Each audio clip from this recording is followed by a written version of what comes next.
Prime time India में मैं हूं शकील बागमारे। आइए देखते हैं प्राइम टाइम इंडिया में आज क्या है खास। बेंगलुरु हिंसा के बाद गलत अफवाहों की असल हकीकत। खुदकुशी का अजीब मामला, मरने से पहले पीएम मोदी को लिखा लड़की ने खत। कोरोना की वजह से बेरोजगारी का उरूज, 41 लाख नौजवानों की नौकरियां खत्म।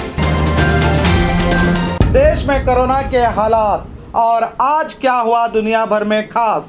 आइए देखते हैं खबरें विस्तार से। बेंगलुरु हिंसा के बाद गलत अफवाहों की असल हकीकत।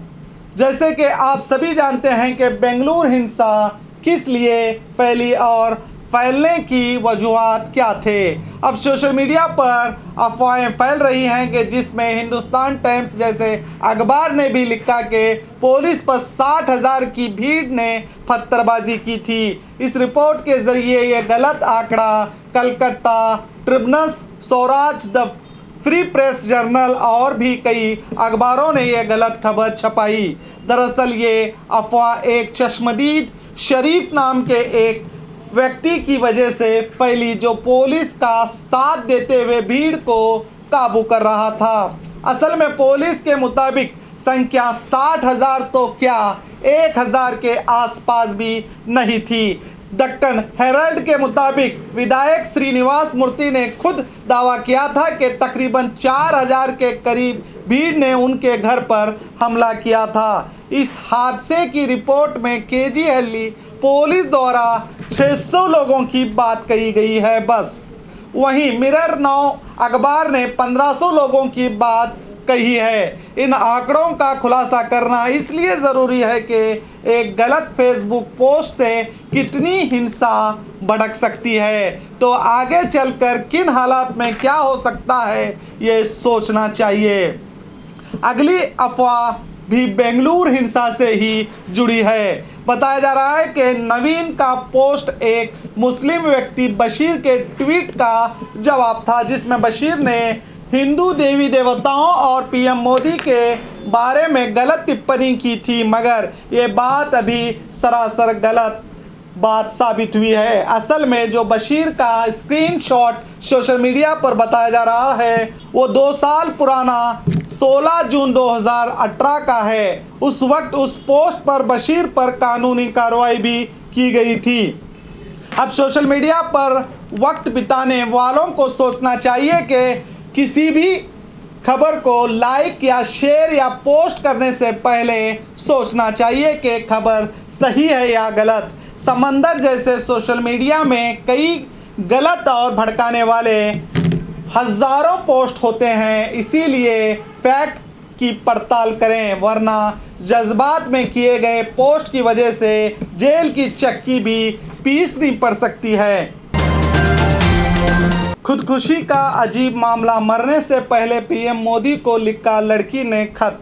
आपने कई खुदकुशी के मामले देखे और सुने होंगे, जिसमें जुल्म, ज्यादती, नाकामी, नुकसान और भी कई वजहात के वजह से लोग आत्महत्या करते हैं। मगर उत्तर प्रदेश में एक 16 साल की लड़की ने आज कल देश के हालात को बर्दाश्त ना करते हुए खुद को गोली मार लेने की घटना सामने आई है। उत्तर प्रदेश के संभल में यौम आज़ादी के मौके पर खुद को गोली मारकर खुदकुशी करने वाली 16 साल लड़की ने इसके परिवार, दोस्तों और पुलिस वालों तक को हैरत में डाल दिया है। जब उस लड़की का 18 पेज वाले डेथ नोट मिला तो सभी को ताज्जुब हुआ। इसमें लड़की ने पीएम मोदी को खत लिखते हुए कहा था कि वो देश की प्रॉब्लम, जिसे पोल्यूशन, बदज़बानी, पेड़ों की कटाई जैसे मामलात पर अफसोस जाहिर किया है और लिखा है कि वो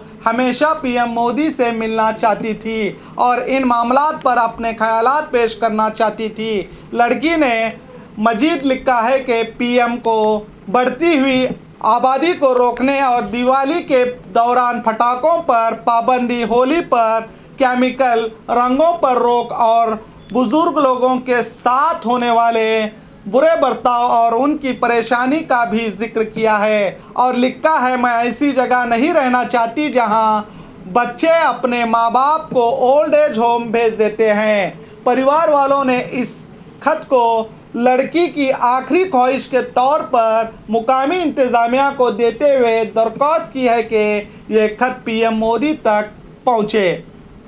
अब छोटे बच्चे ऐसे मामलों को लेकर खुदकुशी करने लगे तो परिवार और सरकार को सोचने की ज़रूरत है। हो सकता है आज एक लड़की ने इन मामलों पर अपनी असहमति जताते हुए खुदकुशी तक पहुंच गई, जो सरासर गलत और गुनाह है। मगर क्या पता इन समस्याओं को लेकर कितने और बच्चे मानसिक तौर पर परेशान होते होंगे। अब माँ बाप, शिक्षक और सरकार को इस गंभीर मसले के बारे में सोचना चाहिए। हो सकता है आज ये समस्या छोटी नज़र आ रही हो, मगर हो सकता है आने वाले दिनों में ये समस्या बहुत बड़ी हो जाए। अब देखना है कि ये खत क्या पीएम के पास पहुंचेगा, पहुंचने के बाद उनकी क्या प्रतिक्रिया होगी।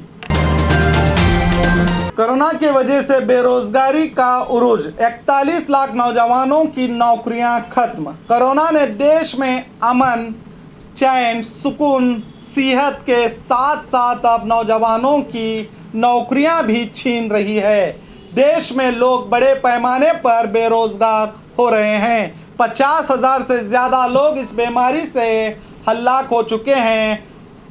वहीं अब बड़े पैमाने पर लोग बेरोजगार भी हो रहे हैं। यूनाइटेड नेशन, ILO और एशिया की डेवलपमेंट बैंक ADB की एक जॉइंट रिपोर्ट के मुताबिक कहा गया है कि तकरीबन देश में 41 लाख नौजवानों ने अपनी नौकरियों से हाथ धो बैठे हैं।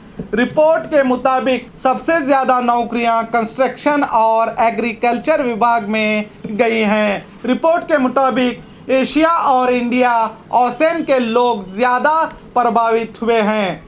इसमें कोई शक नहीं कि लाखों लोगों की नौकरियां चली गई हैं। अब सरकारों को चाहिए कि ऐसे हालात में जो बेरोज़गार हो चुके हैं और जो धर्म के नाम पर लड़कर अपना कैरियर तबाह कर रहे हैं, ऐसे लोगों के लिए नौकरियों के नए अवसर पैदा करें और देश की गिरती अर्थव्यवस्था को दोबारा पटरी पर लाएं।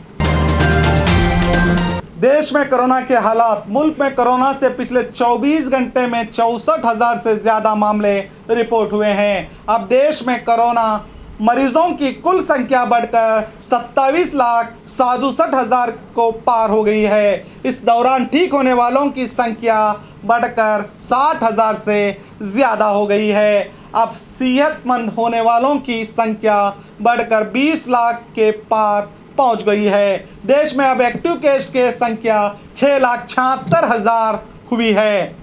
अब ठीक होने वालों की संख्या बढ़कर 73.64% हुई तो मरने वालों के आंकड़े घटकर 1.91 हो गई है। इन तमाम आंकड़ों पर नज़र डालें तो देश में कोरोना के हालात में सुधार हो रहा है।